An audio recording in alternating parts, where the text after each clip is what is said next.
రెడ్లందరూ మొదటి నుంచి భూస్వాములు కనుక హిరణ్యాక్షుడి నుండి భూమిని కాపాడిన యజ్ఞ వరాహస్వామి మన అందరికీ కులదైవం. దాని గురించి సామవేదం షణ్ముఖ శర్మ గారు, రెడ్డి రాజ్య స్థాపకులు పోలయ్య వేమారెడ్డి గారి మాటల్లోనే విందాం. ఒక క్షత్రియ సంతతి ప్రధానంగా భూమిని ఉద్ధరించినటువంటి వరాహస్వామే మాకు మూల పురుషుడని భావిస్తారు వాళ్ళు. ఇక్కడ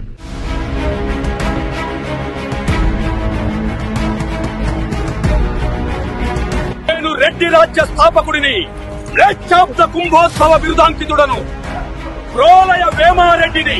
జయీ భవ, దిగ్విజయీ భవ అంటూ అభయహస్తమిచ్చే ఆ వరాహస్వామి ధ్వజం నా రక్ష.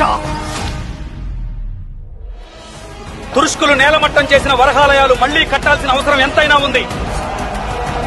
వరాహస్వామి ఉంటే విజయం మీ వెంటే. ప్రతి ఇంటా వరాహస్వామి ఉండాల్సిన అవసరం ఉంది. అప్పుడే విజయం అస్తి అస్తి అస్తి. మన రెడ్డి చరిత్ర సత్యయుగం నుండి మొదలైంది. భూమిని రక్షించి కక్షలో నిలిపి భూ సంరక్షణ బాధ్యత నీదని ఆదిరెడ్డికి చెప్పిన యజ్ఞ వరాహస్వామి సత్యయుగ సాక్షి. భూమిని దున్నుతున్న రెడ్లు, అందు ఉద్భవించిన సీతాదేవిని అక్కున చేర్చుకున్న జనకుడు త్రేతాయుగ సాక్షి. శ్రీకృష్ణుని వెన్నంట ఉండి ఎల్లప్పుడూ కాచుకుంటూ ఉన్న సేనానులు, ధర్మ సంరక్షణకై కురుక్షేత్ర యుద్ధంలో భాగమైన మనం ద్వాపరయుగ సాక్షి. సమాజక్షేమం ధ్యేయంగా ధీరులుగా శూరులుగా ఉన్న రెడ్డి వీరులు ఈ కలియుగం సాక్షి. ప్రపంచవ్యాప్తంగా 4 కోట్లకు పైగా ఉన్న రెడ్లందరూ వివిధ రంగాలలో కీర్తికాంతులు వెదజల్లుతూనే ఉన్నారు. కాని సంఘటనం, ఏకత్వం లేని కారణంగా గత 75 ఏళ్లుగా రెడ్ల జాతి మీద అనేక రకాల దాడులు జరుగుతూనే ఉన్నాయి. 10 కోట్ల మంది హిందువుల ప్రాణాలు పోయినా కూడా హిందువుల్లో ఐకమత్యం కలగలేదు. ఇక్కడొక చిన్న విషయం చెప్పాలి. 60 లక్షల మందికి పైగా యూదులు వారిపైన జరిగిన దాడుల్లో చనిపోయారు. వారి జాతి మనుగడ ప్రశ్నార్థకమయ్యింది. అయినా సరే వాళ్లు వెరవలేదు, బెదరలేదు. యూదులందరూ కలిసికట్టుగా తమ ఇజ్రాయెల్ దేశాన్ని పటిష్టమైన దేశంగా మార్చుకోగలిగారు. అంటే ప్రపంచానికి తామెంత స్ఫూర్తిదాయకంగా మారారో అర్థం చేసుకోవచ్చు. మొత్తం మీద ప్రపంచవ్యాప్తంగా వారి సంఖ్య కేవలం 1.5 కోటి మాత్రమే. వారిని ఆదర్శంగా తీసుకుని మనమందరం ఒక్కటవ్వాల్సిన అవసరం ఎంతైనా ఉంది. 13వ శతాబ్దంలోనే ధర్మరక్షణ కోసం పాటుపడి రెడ్ల పౌరుషం తెలిపిన ప్రోలయ వేమారెడ్డి రెడ్ల రాజ్య స్థాపనం చేసి ఒక శక్తిగా మారడం వల్లనే మనం సురక్షితంగా ఉన్నామని చెప్పొచ్చు. అది మన ప్రోలయ వేమారెడ్డి అంటే. 16వ శతాబ్దంలో ఛత్రపతి శివాజీకి ఆదర్శంగా నిలిచాడు మన ప్రోలయ వేమారెడ్డి. అందుకే ప్రపంచవ్యాప్తంగా ఉన్న రెడ్లందరూ ఐక్యంగా ఉంటే ఒక్కసారి ఊహించండి. అణువణువున ప్రభంజనం, అవని అంతా వైభవం. నిజం, ఇది నిజం, ముమ్మాటికి నిజం. విత్తే విత్తనం నుండి పెరిగే మొక్క వరకు పండే పంటను మానవాళికి అందించినా రెడ్లే. వ్యవసాయ క్షేత్రంలోనూ తామేంటో నిరూపించినా రెడ్లే. యుద్ధభూమిలో భేరీలు మోగిస్తూ ఎదురొడ్డి నిలిచినా రెడ్లే. రాజకీయ రంగంలో తమ సత్తా చాటుతూ ప్రజాక్షేమం కోసం ఎంతటి త్యాగాలకు సిద్ధమైనా రెడ్లే. వైద్య రంగంలో ప్రాణాలకు తెగించి ప్రాణదానాలు చేస్తూ దేశంలో విపత్కర పరిస్థితులను ఎదుర్కొన్నా రెడ్లే. వ్యాపార, వాణిజ్య, రాజకీయ, రక్షణ, ఆర్థిక, వైద్య వంటి ఎన్నో రంగాలలో తమ శక్తి సామర్థ్యాలను నిరూపించే రెడ్లంటేనే ప్రగతికి మెట్లు. భక్తి తోడ, భక్తి నీడ, భక్తి పదమగు లోకాన నిలిచి రెడ్ల వంశచరిత్రను అవపోసన పట్టిన భక్త మల్లారెడ్డియే మన కులగురువు. పిన్న వయసులోనే దైవాంశ సంభూతురాలిగా మనల్ని సంస్కరించేందుకు ఇలకు వేంచేసి తిరిగి శివుని చేరి సంతాన దేవతగా వెలిసిన రెడ్డి బిడ్డ బాలరెడ్డమ్మ. ఆ పరమేశ్వరిలోనే లీనమై పూజించి, భాషించి, భావించి మల్లన్నయ్యే సర్వస్వమంటూ సర్వలోకాలకు ఆదర్శమైన అమ్మ హేమారెడ్డి మల్లమ్మ. త్యాగం, ధర్మం, మానవ గతి, నీతిని బోధిస్తూ పద్యాలతో సమాజాన్ని సంస్కరించి ఇప్పటికీ తెలుగునాట బతికున్న రెడ్డి గురువు మన యోగి వేమారెడ్డి. ధర్మమునే బోధిస్తూ మానవతను నినదిస్తూ ధర్మం, నీతి, మానవత్వమంటూ మానవ జాతికి ధర్మ ప్రబోధాలు చేస్తూ ఎన్నో ఆశ్రమాలు, ఆశ్రయాలు నిర్మించి అవధూతగా మారిన ఆయనే కాశీరెడ్డి నాయన. మిమ్మల్ని స్మరించుకుంటూ వందనాలు అర్పిస్తున్నాం. ప్రపంచ యవనికలో ప్రథమ మహిళా మంత్రి అయిన మా రెడ్డి బిడ్డ పలనాటి నాగమ్మ రెడ్డి బిడ్డ అని మీకు తెలుసా? 13 ఏళ్లకే పుట్టెడు కష్టాలెదురైన తనకు తానే ఓదార్పై ధైర్యమై నిలిచిన పలనాటి ఆడబిడ్డ, తెలంగాణ జాతి బిడ్డ నాగమ్మ, నీకు జోహార్. ధర్మ సంరక్షణార్థం జాతిని సంఘటితం చేస్తూ సమాజంలో చైతన్యాన్ని నిలిపి సమాజాన్ని శక్తిగా తయారు చేసి దాడి చేసిన తురుష్క ముష్కరులను ఊచకోత కోసి వారి కల్లో కూడా భయం పుట్టించి తీర ప్రాంతాన రాజ్యస్థాపన చేసిన ధీశాలి ప్రోలయ వేమారెడ్డి ఎవరయ్యా? ఆయనెవరయ్యా అంటే మనవాడు. 7 నవాబులను ఒంటి చేత్తో మట్టి కరిపించి తన సంస్థానం వైపు కన్నెత్తి చూస్తే వేటుకొక కుత్తుకను లేపిన సింహబలుడు గద్వాల సంస్థానాధీశుడు సోమనాద్రి రెడ్డి ఎవరయ్యా? ఆయన ఎవరయ్యా అంటే మనవాడు. రాజభక్తి, ధీయుక్తి, రచనాశక్తి, పరిపాలనా దక్షత, వీరత్వం, ధీరత్వం కలగలిసిన పోరు కాకతీయ బిడ్డడు. బందిపోటు ముసుగులో స్వామి భక్తి పరాయణతతో గెరిల్లా పోరాటానికి ఆద్యుడై రాజకీయ చతురతతో మరో అపర చాణుక్యుడై వెలిగిన గోనగన్నారెడ్డి ఎవరయ్యా? ఆయనెవరయ్యా అంటే మనవాడు. సాహిత్యంలో మెరుపులా మెరిసి తెలుగులో మొదటి కవయిత్రిగా కీర్తిగాంచిన కుప్పాంబిక మన గోనగన్నారెడ్డి సోదరి ఎవరయ్యా? ఆమె ఎవరయ్యా అంటే మన రెడ్డి బిడ్డ. బ్రిటిష్ వారిని చీల్చి చెండాడి తెలుగువాడి సత్తాన్ని నేల 4 చెరుగులా వ్యాపించేలా చేసిన పోరాట వీరుడు ఉయ్యాలవాడ నరసింహారెడ్డి ఎవరయ్యా అంటే మనవాడు. నిజాం ప్రభుత్వంలో పిన్న వయస్సులోనే హైదరాబాద్కి మొదటి కొత్వాల్గా నియమించబడి అటు బ్రిటిష్ వారితోనూ ఇటు నిజాం పాలకులతోనూ సరిసమానంగా నిలిచిన ధీశాలి తన యావదాస్తిని దానధర్మాలకు వెచ్చించి మొదటి రెడ్డి హాస్టల్ని, ఎన్నో విద్యాలయాలను స్థాపించిన శ్రీ రాజా బహద్దూర్ వెంకట రామారెడ్డి గారు. ఆంధ్ర, తెలంగాణ రాష్ట్రాలలోని ముఖ్య రెడ్డి చిరస్మరణీయులను చూసుకుంటే రాణిగా, జమీందారినిగా ఉన్నా కూడా సేవే లక్ష్యంగా పేదవాళ్ల బాగు కోసం అహర్నిశలు పాటుపడుతూ హైదరాబాదుకి కొత్త సొబగులద్దిన మొదటి మహిళా మేయర్ రాణి కుముదిని దేవమ్మ గారు. స్వాతంత్ర్య సమరయోధురాలిగా మహిళలందరికీ స్ఫూర్తిదాయకంగా నిలిచిన మల్లు స్వరాజ్యం గారు. నెల్లూరుకు చెందిన స్వాతంత్ర్య సమరయోధురాలు శ్రీమతి పొనకా కనకమ్మ గారు. సమాజ శ్రేయస్సు కోసం పాటుపడిన స్వాతంత్ర్య సమరయోధుడు, ఒక జిల్లాకే ఆయన పేరు పెట్టేంత పేరుగాంచిన రెడ్డి బిడ్డడు శ్రీ కొండా వెంకటరంగారెడ్డి గారు. 14 ఏళ్లకే స్వాతంత్ర్య సమరయోధుడిగా, ధర్మ సంస్థాపన లక్ష్యంగా పరజాతిలోకి వెళ్లిన వారిని మన జాతికి తిరిగి తీసుకొచ్చిన ధీరుడు, ఆర్య సమాజ నాయకుడు, నైజాంకే చెమటలు పట్టించిన వ్యక్తి శ్రీ అల్వాల బాలరెడ్డి గారు. కరువు కాలంలో రాయలసీమ జిల్లాల ప్రజలకు రోజుకు 10,000 మందికి పైగా అన్నదానం చేసి వారి ప్రాణాలు కాపాడిన కలియుగ దానకర్ణుడు బుడ్డా వెంగళరెడ్డి గారు. త్యాగానికి, దానానికి మరో పేరుగా నిలిచి దేశం కోసం, ధర్మం కోసం తన జీవితాన్ని సమర్పిస్తూ ఆదర్శప్రాయుడిగా భరతమాత పతాకాన్ని చిరకాలంగా నిలుపుతూ రాముడిని తన సొంత ఇల్లైన అయోధ్యకు చేర్చేందుకు పాటుపడ్డ మా గొప్ప రెడ్డి బిడ్డ జి పుల్లారెడ్డి గారు. న్యాయం ప్రతి పేదవాడికి దక్కాలి, చట్టాలెవరికీ కావు చుట్టాలు అంటూ జెట్ స్పీడ్లో తీర్పులు చెబుతూ పేరుకుపోయిన ఎన్నెన్నో కేసులను లోకాయుక్త చైర్మన్ గా వేగంగా పరిష్కరించిన న్యాయ నిపుణులు, కవి, విద్యావేత్త శ్రీ జస్టిస్ సుభాషణ్ రెడ్డి గారు. ప్రెసిడెంట్ ఆఫ్ ఇండియాగా దేశానికి ప్రథమ పౌరుడిగా బాధ్యతలు నిర్వర్తించి చరిత్రలో చిరస్థాయిగా నిలిచిన నీలం సంజీవరెడ్డి ఎవరయ్యా అంటే మనవాడు. ప్రాణాలే తృణప్రాయంగా, దేశ సంక్షేమమే ధ్యేయంగా కెప్టెన్ గా కీలకమై పరాక్రమంతో ఆపరేషన్ పరాక్రమంలో భాగమై వీరోచితంగా పోరాడి ఉగ్రమూకల ఉసురులు తీసి దేశమాత తిలకానికి రక్తమోడ్చిన వీర రాజారెడ్డి ఎవరయ్యా? ఆయనెవరయ్యా అంటే మనవాడు. 2 సార్లు ఉమ్మడి ఆంధ్రప్రదేశ్ రాష్ట్రానికి ముఖ్యమంత్రిగా సేవలందించిన అపర మేధావి శ్రీ మర్రి చెన్నారెడ్డి. కాంగ్రెస్ అధ్యక్షుడిగా నేషనల్ స్థాయిలో తన స్టైల్ ఆఫ్ మార్క్ సృష్టించుకున్న కాసు బ్రహ్మానందరెడ్డి. సంఘ సంస్కర్తగా, రచయితగా ఆంధ్ర రాష్ట్ర ముఖ్యమంత్రిగా వెలుగొందిన బెజవాడ గోపాలరెడ్డి.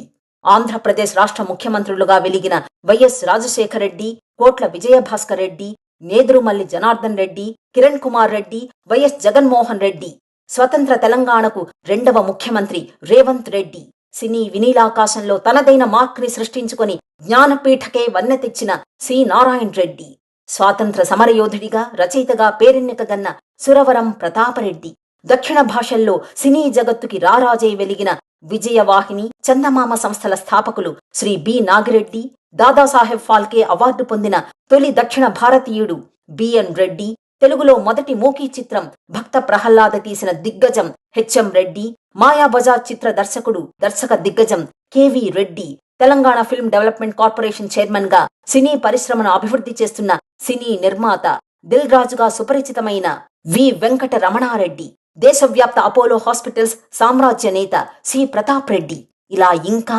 ఎందరో రెడ్డి మహానుభావులు. మీ అందరికీ మా జేజేలు. వీరే కాకుండా గద్వాలకు చెందిన రాజా రామేశ్వరరావు గారు, పార్లమెంట్ భవన్తో పేరెన్నికగన్న రావి నారాయణ రెడ్డి గారు, భూదాన్ రెడ్డిగా పేరు పొందిన వెదిరే రామచంద్రారెడ్డి గారు, 500 కోట్ల ఆస్తిని చిత్ర పరిశ్రమలోని కార్మికులకు అందించిన నటులు, నిర్మాత, దర్శకులు, అపర దానకర్ణ ఎం ప్రభాకర్ రెడ్డి, సాయుధ పోరాట యోధుడు త్యాగశీలి పుచ్చలపల్లి సుందర్రామిరెడ్డి, నెల్లూరులో ప్రజా వైద్యశాల ఏర్పాటు చేసి నామమాత్రపు ఫీజుతోనే వైద్యం చేసి కొన్ని వేల మంది ప్రాణాలు కాపాడిన ఆయన తమ్ముడు Puchalapalli Ramachandra Reddy, bar council chairman గా వినుతికెక్కిన నరసింహారెడ్డి, డిఆర్డీఓ చైర్మన్ శ్రీ సతీష్ రెడ్డి గారు, తెలంగాణ సాయుధ పోరాట యోధులు ఎంపీ భీమిరెడ్డి నరసింహారెడ్డి, తరిమెల నాగిరెడ్డి, వాస్తుశిల్పి బిఎన్ రెడ్డి, ప్రముఖ కవి Raghumanna, doctor Gurava Reddy, Padma Shri AIG Nageshwara Reddy, Shantha biotech Varaprasad Reddy గారు, ఇలా చెప్పుకుంటూ పోతే కొన్ని వందల వేల మంది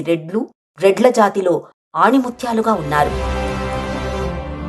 తమిళనాడులోని ముఖ్య రెడ్డి చిరస్మరణీయుల గురించి చూసుకుంటే దైవం అందరికీ సమానమేనంటూ అణగారిన ప్రజలకు తన ఒక్క సంతకంతో దేవాలయాల్లోకి ప్రవేశించేలా చేసిన ప్రీమియర్ ఆఫ్ మద్రాస్ గా ఒక్క వెలుగు వెలిగిన ఓపి రామస్వామి రెడ్డియార్ గారు, ఆగర్భ శ్రీమంతుడిగా లండన్లో లా చదివి ఇండియా వచ్చి ప్రజా శ్రేయస్సు కోసం first chief minister of Madras ప్రెసిడెన్సీగా పేరుగాంచిన అగరం సుబ్బరాయలు రెడ్డియార్ గారు, ప్రముఖ రాజకీయవేత్తగా దానశీలిగా పేరొందిన ఎంజి శంకర్ రెడ్డియార్ గారు, రచయితగా విద్యావేత్తగా పేరొందిన ఎన్ సుబ్బు రెడ్డియార్ గారు, ఫ్రెంచ్ వారితో పోరాడిన వేణుగోపాల్ రెడ్డియార్ గారు, బిఆర్కే రాజా చిదంబర రెడ్డియార్ గారు, ఎహనా స్పాక్స్ ప్రెసిడెంట్ గా సేవలందించిన కీర్తిగా రెడ్డి గారు, మీ అందరికీ మా జోహార్.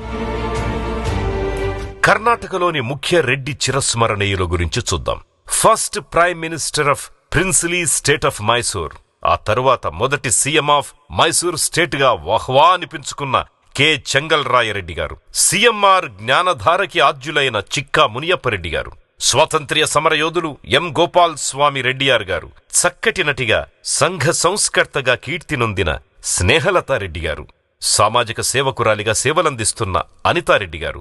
గత దశాబ్ద కాలంగా ఉన్న కర్ణాటక రెడ్డి జనసంఘలో ఎన్నికల అవసరమే లేకుండా ఏకగ్రీవంగా ఎంపిక జరిగేలా ఐక్యతను నింపిన అపర మేధావి, వివిధ శాఖల్లో మంత్రి పదవులను అలంకరించిన శ్రీ రామలింగారెడ్డి గారు, ఎమ్మెల్యేగా సేవలందిస్తున్న సౌమ్యారెడ్డి గారు, కర్ణాటక ఫస్ట్ ఉమెన్ ప్రెసిడెంట్ ఎఫ్కేసిసిఐగా ఉన్న ఉమారెడ్డి గారు, మీ అందరికీ మా వందనాలు. పాండిచ్చేరిలోని ముఖ్య రెడ్డి చిరస్మరణీయుల గురించి చూసుకుంటే సెకండ్ చీఫ్ మినిస్టర్ ఆఫ్ పాండిచ్చేరిగా తన స్టైల్ ఆఫ్ రూలింగ్ ని నిరూపించుకున్న వి వెంకట సుబ్బారెడ్డియార్ గారు, పుదుచ్చేరిలో ఉద్యానవనవేత్తగా మొదటి పద్మశ్రీ అవార్డు పొందిన వెంకటపతి రెడ్డియార్ గారు, ప్రముఖ స్వాతంత్ర్య సమరయోధులు పురుషోత్తమ రెడ్డియార్ గారు, మీకు మా జేజేలు.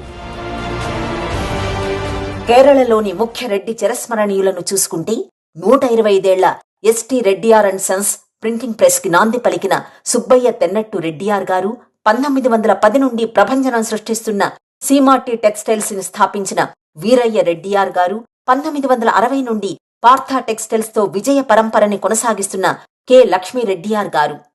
వీరికి మా నమస్సుమాంజలి. ఇక ఒరిస్సాలోని మన రెడ్డి చిరస్మరణీయుల గురించి చూద్దాం. రెడ్ల జాతి సంఘటితం కోసం త్యాగం చేసిన దుక్కా రాజేందర్ రెడ్డి గారు, రిపబ్లిక్ పరేడ్లో ఇండియన్ ఎయిర్ ఫోర్స్ కి ప్రాతినిధ్యం వహించిన మన రెడ్డి అమ్మాయి స్క్వాడ్రాన్ లీడర్ సింధురెడ్డి గారు, మీ అందరికీ ఇవే మా అభివందనలు. ఇంతటి మహత్తర చరిత్రను కలిగిన రెడ్ల జాతిలో పుట్టిన అందరికీ మహదాభినందనలు. విదేశాలలోని ముఖ్య రెడ్డి చిరస్మరణీయుల గురించి చూద్దాం.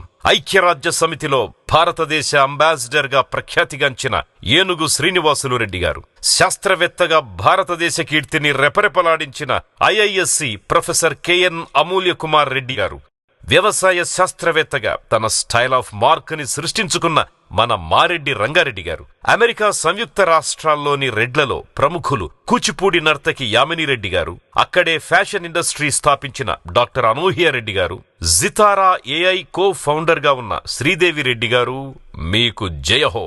వీరే కాకుండా తెలుగు రాష్ట్రాలలో కడపకు చెందిన శ్రీచరణి రెడ్డి, తెలంగాణకు చెందిన అరుంధతి రెడ్డిలు మన భారతావనికి ప్రపంచ కప్ సాధించిన ధీర వనితలు. వారిద్దరికీ సాహో.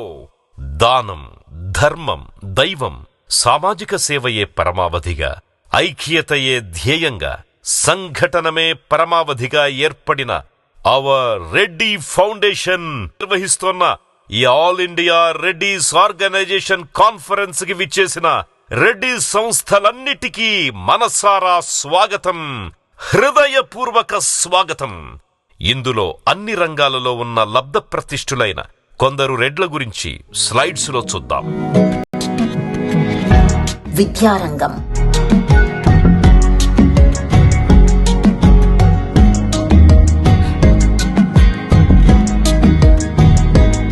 వ్యాపార వాణిజ్య రంగాలు,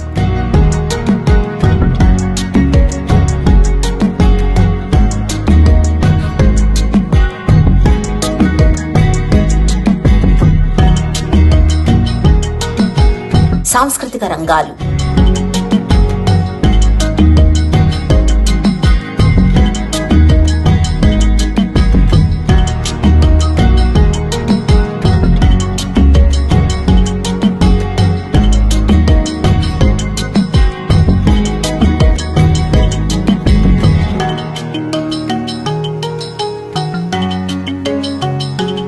రాజకీయ రంగం,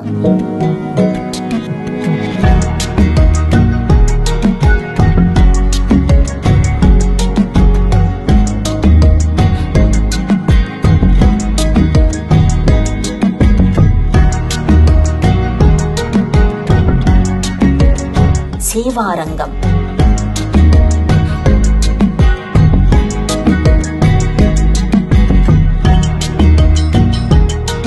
శాస్త్రవేత్తలు, న్యాయరంగం, ఐఏఎస్లు, ఐపీఎస్లు, సాహిత్య రంగం,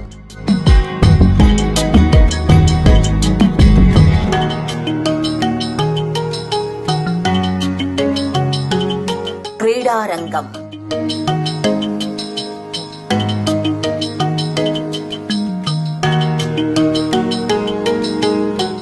ఆధ్యాత్మిక రంగం.